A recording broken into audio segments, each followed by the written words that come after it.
Sergio Gore, the nominee for US Ambassador to India, has indicated that President Donald Trump may travel to India for the Quad Leaders Summit later this year.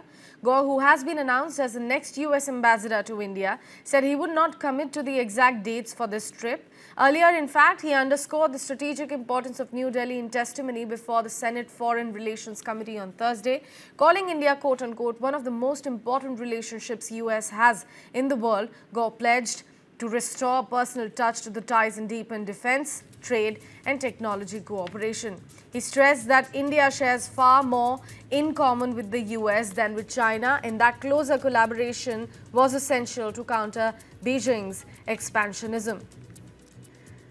Sergio Gore has also signaled that America wants India to open its market to the US crude and petroleum products. Sergio Gore's remarks come amid trade tensions between India and the US over Trump's imposition of 50% tariffs on Indian goods.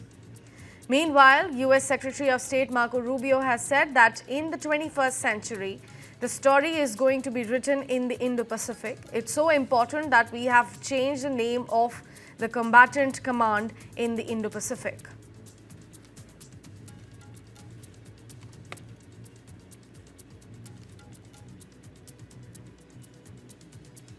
So Sergio Gore, the nominee for US Ambassador to India, has now indicated that despite of the rumors of President Donald Trump skipping the Quad Leaders Summit in India, Sergio Gore has said that he may travel to India for the Quad Leaders Summit, which is slated to happen in India later this year.